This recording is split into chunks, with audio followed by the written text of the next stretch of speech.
Hey guys, what's up? I know it's been a while. Welcome back to the Idle Playground, and I'm your host, Rafie.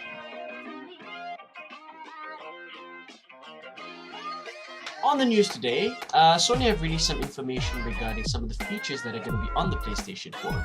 First of all, your friends list is going to have 2,000 people on it, no cap on there. The Xbox One only has a 1,000 friend limit. You also can have free party chat, which is not going to be limited by not having a PlayStation Plus subscription. Now, as we know, for the PS4, you need PlayStation Plus in order to play multiplayer, somewhat similar to Xbox Live. It's different for games such as PlanetSide 2 and DC Universe, which are obviously free to play games. These games you can still play online on the PS4 without having to pay for the PS Plus subscription.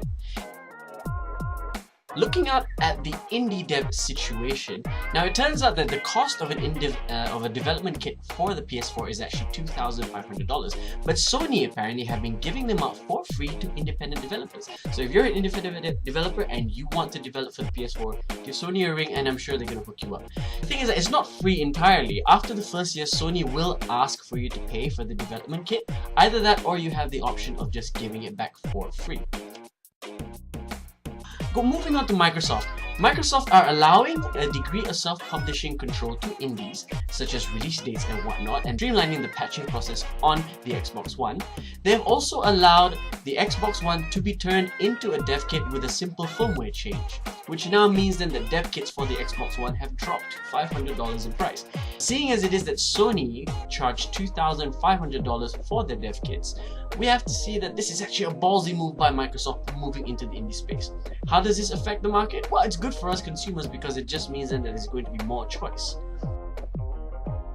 Of the consoles, let's move on to Nintendo and the Wii U. Numbers released by Nintendo regarding the Wii U make for pretty grim reading.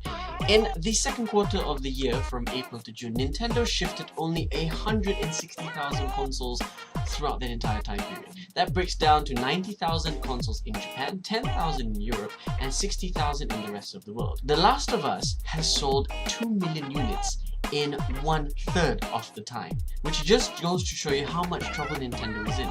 Should we be worried? Is Nintendo going to end up like Sega? Well, hopefully not, considering that they have $6 billion in cash reserves and have no debt to speak of. But as Shigeru Miyamoto has actually said, they underestimated the step up to the HD console era, and they are now sort of paying the price for it with an underpowered console that publishers do not actually want to attach themselves to. Now here's to hoping that they eventually pull out of this mess that they're in. On to PC news, the Steam Summer Sale has just recently concluded. Because I bought a bunch of things at crazy discounts. Grand Theft Auto, together with episodes from Liberty City, which is a Grand Theft Auto add-on, was actually going for only $7 US. It's actually quite mad. You'll find my thoughts in the blog about the recent Steam Summer Sale and how such a model would actually not work on the home consoles. For JRPG fans out there, Final Fantasy VII, yes, the best of the lot, has actually been released on Steam for the rather princely sum of $11.99.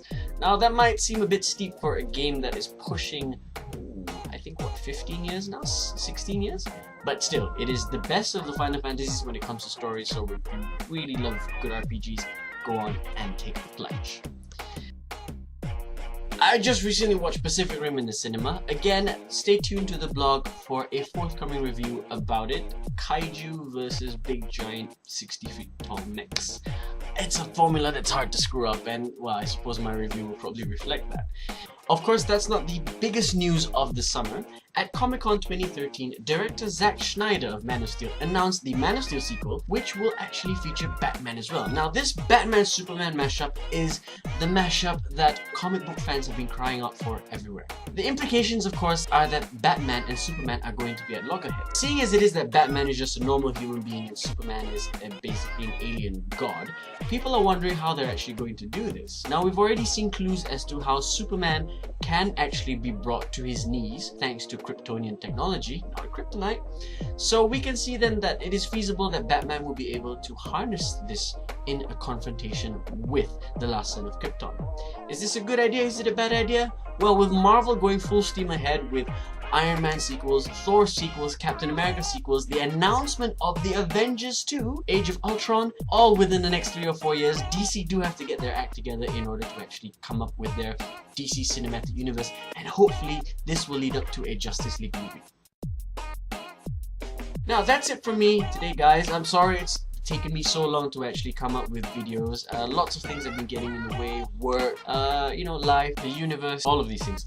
So I'll hopefully be updating a lot more from now on, and hopefully you've enjoyed today's video. If you have anything that you want to let me know, just drop it in the comments below. Stop by the blog, and of course, thank you to Muscle Machine for providing today's soundtrack. Cheerio, guys.